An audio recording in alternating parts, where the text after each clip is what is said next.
I'm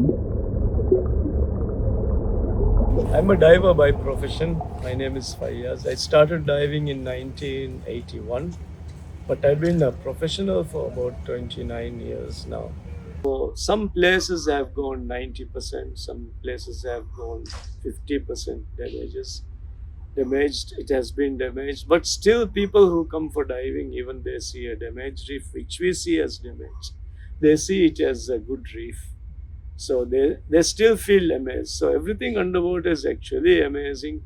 The best thing in Maldives, or the most amazing thing, is the different structures of the reefs, because we have reefs in abundance, and it gives, how do you say, the seasonal changes makes it more different throughout the seasons, and we learn a lot of the changes that comes to the reef and also the habitats, because they change seasonally, and so we learn a lot about it.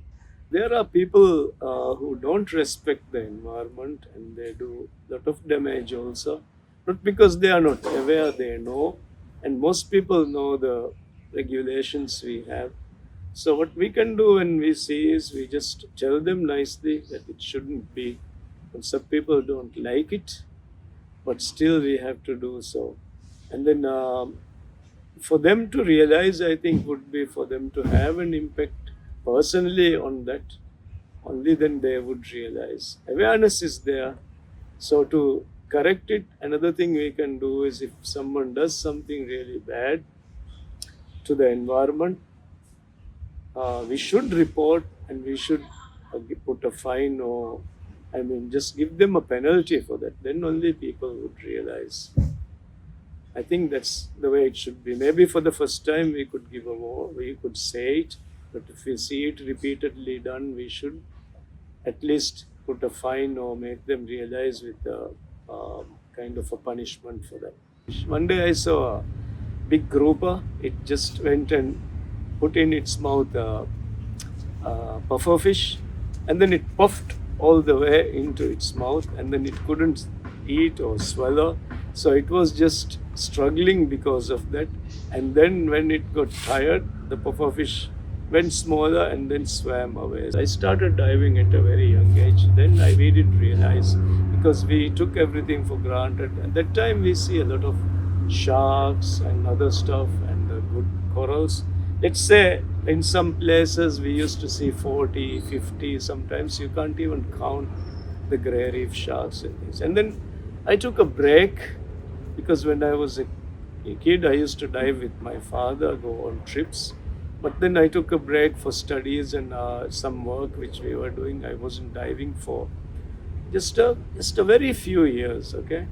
Just a very few years. And then I mean, not going diving on the trips for a few years. I was diving anyway. And then you see the same places with less sharks and the corals damaged. Then I realized that there's something happening here. So then we saw all this environmental stuff that came, and we read about it. We know shark fishing is done, shark finning is done, and too many people diving in one place, and then anchors, how it damages. So as the Maldives developed, we saw more boats, more anchors, more divers, and then more pollution because of the boats putting on the oil, and also we throw more stuff into the water. So all these things made a big change on that. So to see the change come, and to see the damage throughout the changes, and how slow it gets to get the reef back, or how it doesn't grow back because of pollution, is something really important. Okay, my father used to tell me, when people talked about sea level rise, okay, he used to tell, as it rises, the reef will again rise up. It has yet to be proven, but that's something he always say. So we don't have to worry about our islands being washed away, because by nature the protection will come according to him. But the science has to prove it yet. So first thing we should do is we should stop the increment of resorts by dredging and reclaiming land.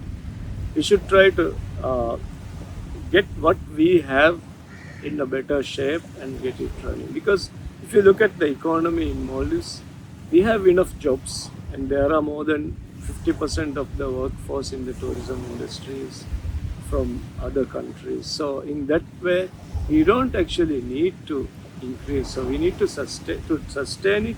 We need first to stop and then think about it, and then go ahead with it with what we have.